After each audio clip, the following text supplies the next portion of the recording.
et bienvenue dans l'émission Paroles de femmes. Nous recevons cette semaine le pasteur Werner Lehmann. Bonjour pasteur, vous allez bien? Bonjour Annabelle, merci beaucoup, oui, je vais très bien. Vous avez passé une bonne première journée avec nous? Magnifique. Excellent, je n'en attendais pas moins. Eh bien, on va continuer. Hier, on avait commencé à parler de l'équilibre entre le naturel et le spirituel. Nous avons toutes été délivrés. Nous attendons donc l'invitation pour le chalet, la moto et le cheval pour aller chanter la mélodie du bonheur. Tous ensemble. Donc, vous nous direz quand c'est possible. Et puis, aujourd'hui, on va poursuivre en parlant plus particulièrement des couples, parce que cet équilibre entre le naturel et le spirituel, c'est quelque chose qui se retrouve dans tous les domaines de notre vie, mais notamment dans le couple. Et beaucoup de couples chrétiens vivent complètement dans un déséquilibre. Et puis, il y a énormément du coup de divorces, d'adultères, de couples brisés, de femmes complètement déprimées. Et c'est pas ça, c'est pas le mariage comme Dieu l'a voulu. Donc on va pouvoir en parler aujourd'hui, comment justement trouver cet équilibre-là. Et puis vous nous avez parlé des besoins fondamentaux de l'homme et de la femme, que vous n'avez pas trouvé, mais que quelqu'un a cité pour vous. Est-ce que vous voulez nous en parler un peu plus? Alors je crois que c'est important de... Souvent, on sait quels sont nos besoins personnels, ou en tout cas ce à quoi on aspire.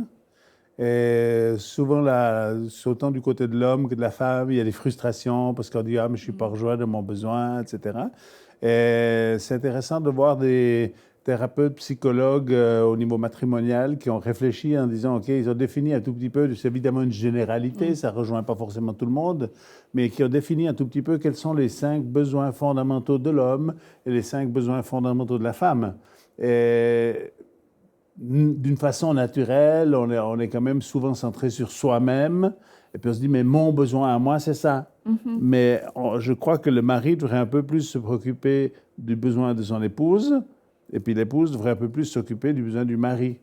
Et je crois que c'est ça qui amène de l'équilibre. Allez chercher votre mari. Cette émission est pour vous deux, afin d'établir cette liste de besoins fondamentaux. Non, mais c'est vrai, on est extrêmement centré sur nous-mêmes, et puis on est tellement concentré sur notre propre manque, notre propre malheur, qu'on en oublie que le mariage est fait pour se donner à l'autre et puis rendre heureux notre mari ou notre femme. Donc on va peut-être pouvoir un peu développer, ou pas, comme vous voulez. Oui, bien sûr. Ça serait sympa de citer un tout petit peu peut-être ces 5 besoins fondamentaux. Je ne les ai pas sous les yeux. Donc moi, je les ai, ça tombe bien. Je laisse peut-être juste les mentionner. J'ai les 2 premiers, puis on en parle un tout petit peu, puis on avance comme ça, plutôt que de prendre toute la liste. Et puis, Ok, d'accord. Donc, je ne sais pas si on est dans le même ordre. Donc on va voir. Oui, mais c'est bon. Moi, en premier, j'ai trouvé la satisfaction des besoins sexuels. C'était celui-là, le premier? Ouais. Non, c'était pas celui-là? Oui. Si, c'était celui-là, ok. Ça, c'est le besoin de l'homme. Et le deuxième, un compagnon pour les loisirs. Non, mais c'est bien de mettre le besoin de la femme. Le premier besoin de la femme, c'est celui qui tient juste à côté, sur la droite. Ça, c'est le besoin de la femme. Non, mais je n'ai pas pris dans la même liste que vous. Parce qu'après, c'est un conjoint attirant. Le soutien au foyer, l'admiration, l'affection, c'était peut-être ça, la femme, l'affection, le dialogue? Non, attendez, je vais juste les prendre sur mon iPad. Allez-y. Moi, je vais continuer ma liste. Oui, c'est bien. L'honnêteté et la franchise, le soutien financier et l'engagement envers la famille. Oui. Donc, j'aimerais reprendre. Le premier besoin de la femme, c'est ce côté du dialogue, d'être rassuré, où on peut ouvrir son cœur, où on peut partager les choses. Et on voit que le premier besoin de l'homme, il est plus orienté vers l'aspect de la sexualité. Et puis là, des fois, il y a déjà tout un fossé, parce que l'homme, il aimerait vivre la sexualité, et puis il y a une certaine légitimité dans cet aspect de la sexualité. Mais si lui, il est orienté vers son besoin et qu'il ne cherche pas à combler le besoin de l'autre, ça va devenir difficile. Et puis c'est souvent là que les problèmes commencent. C'est que je suis orienté sur mon besoin, je veux que mon besoin soit comblé, et puis je veux que l'autre comble mon besoin, plutôt que si chacun des conjoints, disant je cherche à combler le besoin de l'autre.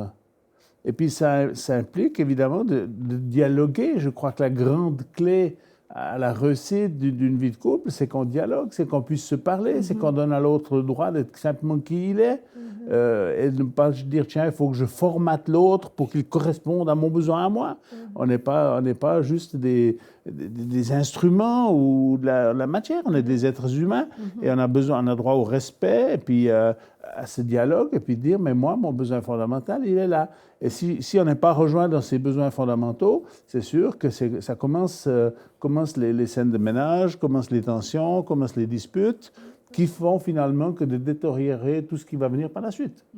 Donc je crois que cette question de la femme où son besoin est plus... Moi, je crois que la femme a aussi de l'intérêt, la plupart des femmes ont aussi de l'intérêt à la sexualité, mais elles ne la vivent pas de la même manière que l'homme. L'homme, il est très attiré par le visuel, il va être très excité de voir sa femme nue, etc. Pour la femme, ça passe beaucoup plus par son cœur. Et beaucoup d'hommes n'ont pas compris cela. Et s'il y a eu une dispute dans la soirée, puis qu'après on pense juste pour aller faire l'amour ensemble, ça va être génial, etc., ben, ça ne va juste pas marcher. En tout cas, pas pour la femme, ça ne va pas marcher. C'est impossible. Parce il y a des hommes qui viennent d'avoir une révélation. C'est ça le problème. Et il y a des femmes qui ont fait « Alléluia ». Si son cœur est affecté à la femme, elle ne va pas pouvoir se livrer puis vivre quelque chose de beau et d'harmonieux.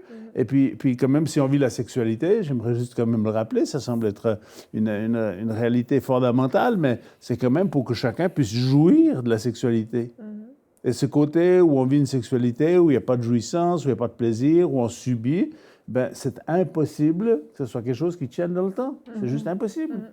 Parce que finalement, on est d'accord de subir les choses une fois, deux fois, mais à la longue, on se dit, ben, écoute, il y en a marre, quoi. Donc, et puis, comment est-ce qu'on va trouver l'harmonie? Et ça, c'est des choses très, très profondes, cet aspect de la sexualité. Mais demain on va prendre le temps de parler exclusivement de la sexualité. Mais vu que c'est un des besoins fondamentaux, je voulais juste souligner cet aspect-là. Mais j'aimerais dire aux hommes, à mes collègues masculins, aux hommes quoi, de ce pays, puis de ceux qui nous regardent, de dire, mais apprenez à faire attention aux besoins de l'autre.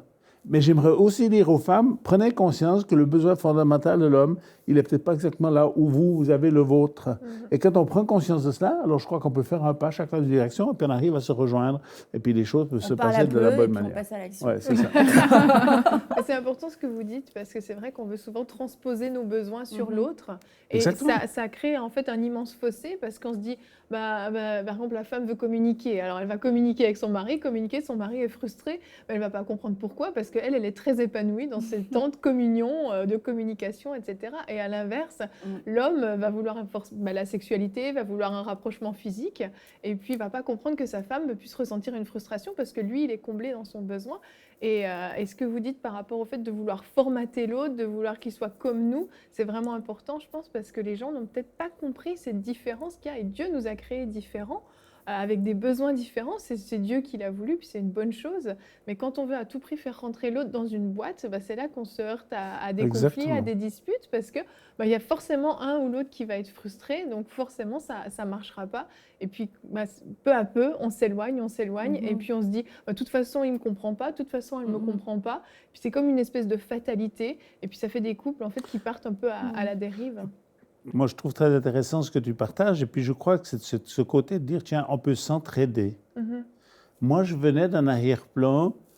Mon père était un homme qui aimait parler de tout, il avait une grande culture générale, mais malheureusement, quand ma mère est décédée, j'étais assez jeune, j'avais 14 ans, et mon père a eu beaucoup de peine à se relever de ce deuil, donc il est resté un homme un petit peu enfermé. J'ai grandi, j'ai passé mon adolescence, ou ma jeunesse avec un papa qui ne parlait plus beaucoup, qui s'est un petit peu refermé, etc.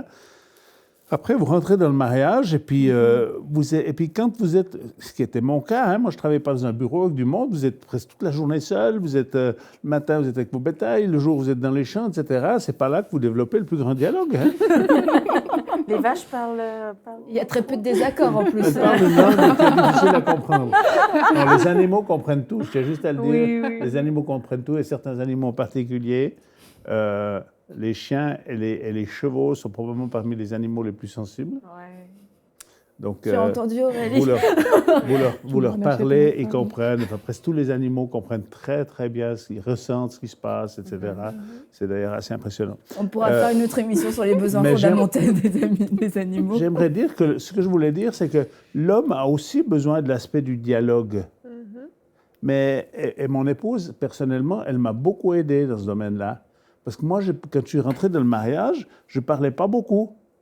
Et j'avais, voilà, je vivais les choses, j'étais satisfait, etc. Mais c'est toujours elle, à quelque part. Alors les choses ont changé, maintenant c'est moi qui suis plus bavard.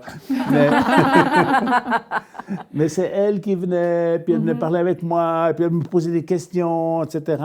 Et puis ça permet que, waouh, finalement, on s'habitue à dialoguer ensemble, on se dit les choses, on partage, etc.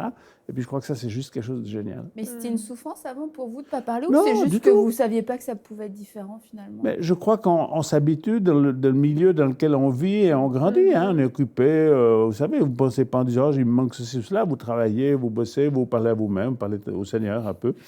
Mais vous êtes absorbé par le travail, par ce que vous êtes en train de faire. Donc, il n'y avait pas de souffrance par rapport à ça. Mais j'ai vu que j'avais une forme d'handicap dans le dialogue, dans le fait d'engager la discussion, dans le fait d'avoir un avis sur les choses, puis d'apprendre à exprimer cet avis. Et j'ai le sentiment que beaucoup d'hommes sont un petit peu comme ça. Donc, voilà. Et parfois, et ça m'affecte un tout petit peu.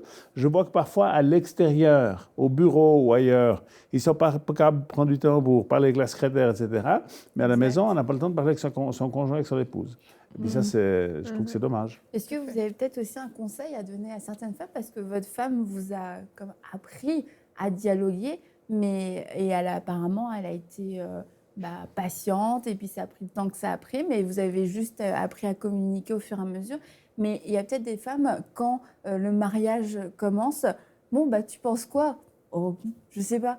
Qu'est-ce que tu fais? Oh, je sais pas. Et certaines femmes peuvent aussi mal réagir et faire preuve de beaucoup d'impatience. Et du coup, au lieu que l'homme trouve une place de sécurité dans son foyer où il va pouvoir apprendre à dialoguer, il fait face aussi à de la frustration et de la patience. Et ça va pas l'aider finalement à développer ce caractère. Donc, quel conseil en tant qu'homme, quel conseil vous pouvez donner à une femme dont le mari ne parle pas beaucoup pour qu'elle puisse développer un environnement dans sa maison pour que son mari arrive à communiquer et à comprendre l'importance de la communication? Ça, c'est un grand sujet que tu abordes. Je pense que l'une des... Alors, je ne sais pas si je vais répondre de façon très spécifique, mais j'aimerais répondre d'abord d'une façon un petit peu plus large à la question que tu poses. Je pense que l'une des problématiques aujourd'hui, c'est que la plupart des hommes et des femmes ont une relation physique avant d'avoir une relation cœur à cœur. Et quand les hommes ont eu ce qui était leur besoin fondamental, leur désir initial de la sexualité, beaucoup de gens ont vécu de la sexualité avant le mariage, ils le vivent même avec leur conjoint avant le mariage, et je ne suis pas en train de les enfermer et de les condamner, mais je dis que quand il y a eu un corps à corps physique avant qu'il y ait un cœur à cœur, le cœur à cœur devient beaucoup plus difficile par la suite. Et je crois qu'on devrait, et j'aimerais encourager ceux et celles qui nous regardent, de dire, cherche d'abord un cœur à cœur avec ton futur conjoint, celui ou celle avec qui tu vas t'engager dans la vie, et prenez le temps d'un cœur à cœur. Que vous ayez un désir charnel, humain, charnel entre guillemets, parce que je ne pense pas qu'il est charnel, un désir sexuel ou une pulsion sexuelle envers l'autre, c'est une chose normale, mais je vois que quand on met ça devant, et qu'on n'a pas eu, à quelque part, le temps du cœur à cœur, où on a pris le temps de dialoguer, d'exprimer nos sentiments, vers quoi on marche, quelles sont nos motivations, qu'est-ce qu'on aime, qu'est-ce qu'on n'aime pas, est-ce qu'on est vraiment fait pour marcher ensemble? Eh bien, une fois qu'on a vécu la sexualité ensemble, beaucoup d'hommes, il n'y a plus jamais le cœur à cœur. Parce que le cœur à cœur, il aurait dû avoir lieu avant le corps à corps. Si je peux m'exprimer ainsi, je pense que tout le monde comprend ce que je veux dire. Oui, oui. Donc, vas-y, je t'en prie. Mais je crois aussi qu'il y a des femmes, des fois, qui parlent beaucoup et qui ne laissent pas la place à leur époux. Et c'est peut-être une chose aussi, on met des mots dans la bouche de notre mari, de notre époux, avant même de savoir si vraiment c'est ce que la personne ressent. Ou je connais des hommes qui ont vraiment besoin qu'on leur demande spécialement « Et toi, qu'est-ce que tu en penses? » Parce que sinon, si tous les autres parlent, ils ne vont jamais prendre le temps de s'exprimer. Donc, des fois, moi, je sais que je n'ai pas du tout de difficulté à dialoguer. Vous n'avez pas remarqué? Mais je sais que je dois prendre le temps de demander, et toi, qu'est-ce que tu en penses? Ou qu'est-ce que tu ressens par rapport à ça? C'est quoi ton opinion? Et je pense, des fois, c'est juste le fait de prendre conscience. C'est très simple, mais juste prendre conscience que l'autre a probablement une opinion là-dessus, même si ne manifeste pas le désir de s'exprimer vraiment d'emblée. Je pense que c'est important ce que tu dis, Mathilde. Je pense qu'il faut laisser à l'homme. L'homme va prendre plus de temps pour réagir et pour répondre. C'est une évidence. Il est moins rapide dans sa réflexion, etc. La femme va aller très, très, très vite. C'est correct, mais il faudrait parfois juste poser une question puis lui dire, écoute, donne-moi une réponse, s'il te plaît. Plutôt que finalement répondre à sa place en disant, je pense que de toute façon, etc. Puis on a déjà répondu à sa place, mais il n'a pas répondu. Parce que souvent, les hommes sont des gens de peu de mots, donc vu que tu n'as pas beaucoup de mots, moi, je vais les dire pour toi. Et ça fait que pendant des années, des fois, je pense que les hommes ont été étouffés par, pas que les femmes, nécessairement que la femme serait dominante, mais juste dominée par ses propos au lieu de laisser juste l'homme s'exprimer. Et une chose toute bête aussi, hein, mais c'est que on sait que les hommes ne sont pas forcément très habiles à faire deux choses en même temps. Mais c'est vrai que si notre homme est occupé à faire quelque chose et que nous, on va essayer d'avoir un dialogue avec lui à ce moment-là, une conversation super profonde, c'est l'un ou c'est l'autre, donc ça ne marchera pas. Donc, il faut aussi peut-être créer des moments propices à la discussion, à la communication, plutôt que de toujours venir déranger notre mari quand il est occupé à faire quelque chose, alors que lui, dans sa tête, il n'est pas avec nous, il est dans ce qu'il est en train de faire. Donc, moi, je sais que si je parlais à Joël... Pardon. Il essaie juste. On pratique tout ça, vous voyez. On met tout ça en pratique, Vas-y. Mais qu'en pensez-vous? Mais si je parle à Joël, il faut soit qu'il me regarde dans les yeux, qu'il y a un café dans les mains, quelque chose, mais pas son ordinateur, pas un iPhone, rien. Parce que c'est sûr, il ne se rappelle pas du tout. Il ne se rappellera pas ce que j'ai dit. Ça... Le pire, c'est qu'ils peuvent répondre à nos questions, mais sans savoir quelle était la question. Et après, j'ai dit, mais oui, tu m'as répondu. Mais non, j'ai jamais dit ça. Mais oui, c'est comme ça que le pasteur Werner s'est retrouvé dans cette émission. J'ai dit, vous voulez participer? Oui. Et maintenant, il regrette. Pris avec une gang de femmes qui vous allez, la parole. Exprimez-vous. Le pasteur, il faut qu'il parle. Oui, c'est ça. Non, mais je me suis exprimé déjà. On peut peut-être passer au deuxième point. Tu vois, on avait raison de dire qu'est-ce qu'on a dit. 5 besoins fondamentaux. Le dialogue, c'est bon, c'est clôturé. Non, mais on peut en parler pendant 3 jours, l'aspect du dialogue. Et je crois que c'est très juste. Il faut laisser la parole à l'autre. Vous savez, j'ai un jeune gars qui est venu me voir récemment, et puis il veut se marier, puis sa fiancée est enceinte, et puis je lui dis, est-ce que tu as déjà parlé une fois à ton beau-père? Il m'a dit, tu veux que je lui dise quoi? Il ne parle pas. Je lui dis, est-ce que tu lui as demandé s'il t'accordait sa fille? Il me dit, non, mais tu vois, elle est enceinte, je veux quand même pas lui demander s'il m'accorde sa fille, puis s'il me dit non, je fais quoi? J'ai dit, laisse-le parler. Tu t'asseyes un coup qu'il est à table avec lui, et tu dis, beau papa, écoute, voilà où j'en suis. Je ne vous ai pas honoré, votre fille est enceinte, j'ai l'intention de la marier, est-ce que tu es d'accord de me donner sa main? Il m'a dit, mais tu es au Moyen-Âge ou bien? J'ai dit, fais-le. Ça évitera que demain, ce soit ta belle-mère qui commande dans ton ménage. Demande la femme à ses parents, la mère de la fille à ses parents. Et il allait le faire. Il m'a dit, ben, il s'est exprimé. Parfois, on a des concepts comme ça. Oh, mais l'autre, de toute façon, il n'a pas d'avis. De toute façon, lui, il ne dit rien. Mais laissez-lui le temps, posez-lui la question, laissez-le s'exprimer. Il aura certainement un avis.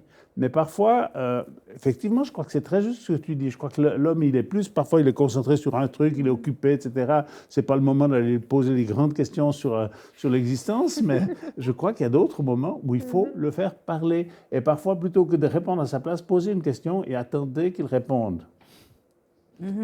Alors, s'il faut attendre trop longtemps, je comprends que c'est difficile pour vous, mesdames. Donner un délai. Je reviens dans une heure. C'est important. Moi, je crois, et dans le couple, on devrait pouvoir parler de tout. Oui, c'est vrai. OK. Donc, je propose qu'on aille vers le deuxième point. Vous avez raison. On va prendre le vôtre parce que le mien, OK. c'est pas les mêmes. Enfin, c'est pas les mêmes, dans le même ordre. Le besoin de la femme, c'est d'être aimée. Je dirais le deuxième besoin fondamental, alors c'est une liste, ça ne correspond pas forcément à tout le monde, dire, ah oui, ça correspond. C'est une liste générale qui est faite par ces personnes qui ont écrit ce livre, Elle et lui, qui est un très bon livre, que je vous recommande. Et le besoin du mari, c'est une épouse attrayante. Alors, la femme, elle dit, moi, je veux être aimée, Puis le mari, ben, il veut une épouse attrayante. Alors, de nouveau, si la femme, elle ne se sent pas aimée, c'est peu probable qu'elle se fasse très attrayante pour son mari. Donc, ça va toujours... Il faut à un moment donné que ces deux éléments, ces deux besoins fondamentaux, ils se rejoignent. S'ils ne se rejoignent pas, ben, les deux sont frustrés parce que le mari dit « Ah ouais, bon, ma femme, elle ne se donne pas de peine que tu sors avec moi. Je crois qu'il aime voir sa femme belle. Quand on commence à fréquenter et qu'on a l'intention de sortir avec quelqu'un, on sait sortir ses meilleurs atouts, puis se faire joli, mais continuons à faire ça dans le mariage. Le mari, il a envie d'avoir une épouse qui est attrayante, il a envie d'avoir une femme qui se fait belle, etc. Et puis, il y a des choses dont on n'est pas responsable. On a les physionomies qu'on a, etc. Mais je crois que quand on se donne de la peine avec ce qu'on a, et habituellement, celui ou celle qui nous a choisi, ben, on l'accepte comme il est. On ne lui demande pas de changer les éléments fondamentaux, mais je crois que dans l'aspect de notre habillement, nos comportements, etc., de nos habitudes, nous sommes appelés à vivre des changements. Donc, ça me semble un point très important. Non, vous pouvez me couper si vous voulez. Mais je suis d'accord pour que la femme se mette jolie, parce que des fois, on lui passe la bague au doigt. Et puis, là. tout est accompli. Et après, tout est accompli, voilà. Là, il ne se passe plus rien. Puis là, ben, mais je suis chrétienne aussi, il ne faut pas trop que je m'arrange. Non, vraiment, je trouve qu'il faut continuer de se faire jolie. Il faut être fier un peu. Il me semble que ça a beaucoup changé, ça quand même, d'une manière générale. Hein. Je vois que les femmes aujourd'hui, voilà, se soignent beaucoup plus dans le passé. Mais c'est vrai que parfois, dans le monde chrétien, les femmes étaient négligées. J'aimais beaucoup Ray Brooks. Vous connaissez Ray Brooks? C'est un Canadien. Non. Il dit, chez nous, il faut repeindre la grange. Dis-le, Mathilde, toi. Quand on ne repeint pas la grange, c'est pas très beau. Et il parlait de sa femme qui se maquillait. Non, ne le dis pas. Alors. C'est un peu la comparaison Alors, avec la grange. C'est un gag de mec, je suis d'accord. Mais il disait, dans le sens, mais apprenons un tout petit peu à nous faire jolies, apprenez ces dames à vous faire un petit peu belles, etc. Il faut repeindre la grange. C'est sûr que s'il compare son épouse à une grande... C'est vrai. Non, mais c'est un très beau couple d'ailleurs. Ils sont âgés déjà, mais c'est des gens qui ont justement qui ont compris le principe de dire OK, on peut se faire chouette, on peut s'habiller sympa l'un pour l'autre, etc. Chercher à se faire plaisir. Et par rapport au point même concernant la femme, le besoin d'être aimée, moi j'ai déjà remarqué, je crois qu'une femme qui se sent aimée a une énergie incroyable pour faire des choses pour son mari, dans son foyer, dans sa famille, pour ses enfants. Enfin, je crois que c'est vraiment le moteur de la femme, c'est de se sentir aimée. Et ça donne vraiment la volonté, l'envie de faire tout un tas de choses ensuite pour son mari. Et ça nous dispose en fait pour notre mari. C'est pour ça d'ailleurs que c'est écrit Marie, aimez vos femmes. C'est pas aimer vos femmes, Marie, pour vous obliger à aimer votre femme. C'est parce que votre femme a besoin d'amour. Vous voulez une bonne femme, aimez-la. Et tu as raison, une femme qui se sent aimée, c'est une femme qui va être épanouie. C'est pas une femme qui va dire OK, tu fais pas ça pour moi, tu fais pas ça pour moi. Mais la femme aimée va dire OK, qu'est-ce que tu veux que je fasse pour toi? Comment est-ce que je vais pouvoir combler tes besoins, répondre à tes besoins? Comment veux-tu que moi je t'aime en retour? Et puis c'est... Mais comme vous l'avez dit, les deux vont toujours ensemble.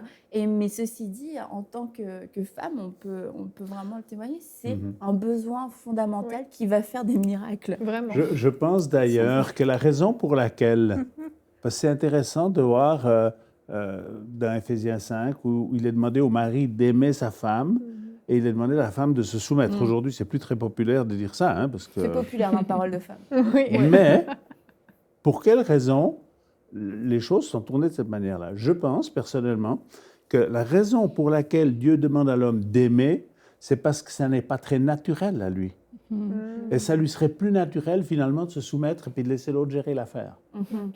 Et il va demander à la femme, ça ne veut pas dire qu'il ne demande pas à l'homme de se soumettre aussi, et il demande à la femme de se soumettre parce que c'est pas naturel. Parce que ça lui est moins naturel de se soumettre, ça lui est naturel d'aimer la femme. Et d'autant plus si elle est aimée, la femme, ça lui est naturel d'aimer. Donc je crois qu'il y a dans cette pensée-là, pas « Ah, toi tu dois te soumettre et puis moi je dois aimer », mais je crois que c'est comme si Dieu, à quelque part, cherche à ramener un équilibre entre ces deux aspects. Et moi je ne crois pas au côté, le macho, c'est l'homme qui commande, puis la femme elle a juste le droit de se taire, et puis après c'est tout. Je crois qu'il doit y avoir un dialogue. Si on veut quelque chose de beau et d'harmonieux, il faut que chacun puisse être qui il est. Et chacun se dit, tiens, j'ai le droit d'être qui je suis. Je suis accepté ou acceptée dans la personnalité qui est la mienne. Amen. Mais ça, c'est vraiment une super vision des choses, que Dieu ait pointé non seulement le besoin de l'autre, mais la faiblesse aussi de chacun. Et c'est exactement comme ça que ça a fonctionné dans le couple, et d'où la complémentarité. C'est que c'est pas naturel forcément pour la femme de répondre aux besoins fondamentaux de l'homme, de ce qui va faire que cet homme-là va se sentir aimé, et vice-versa pour la femme.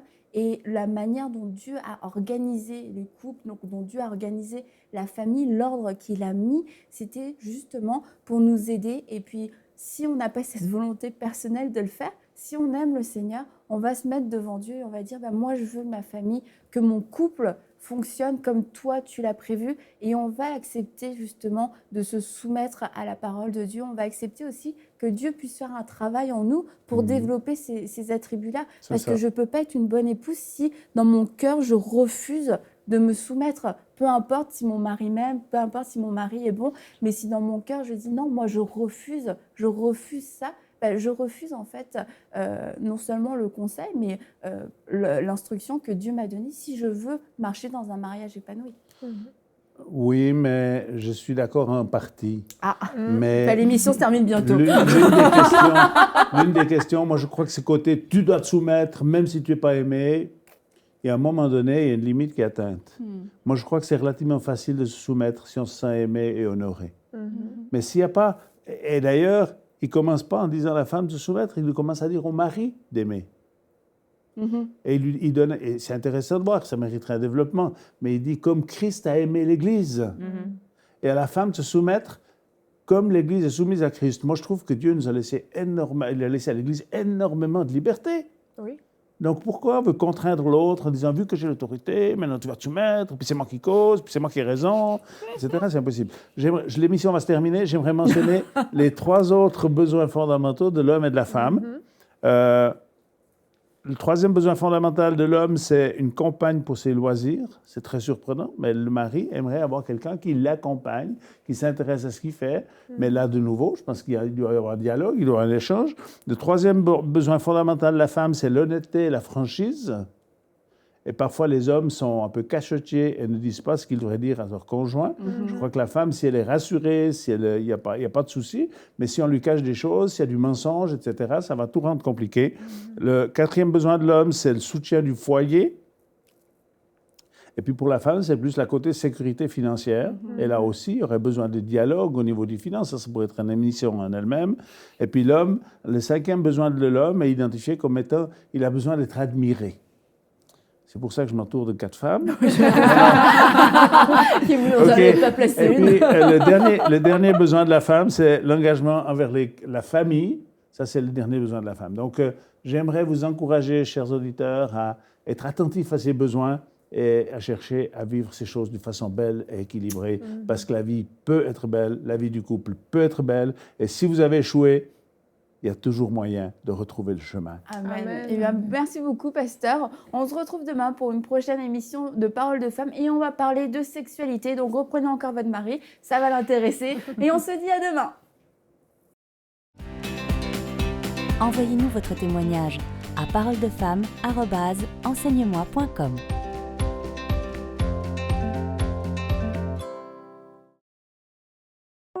Cette émission est rendue possible grâce au précieux soutien des partenaires d'Enseigne-moi Canal International.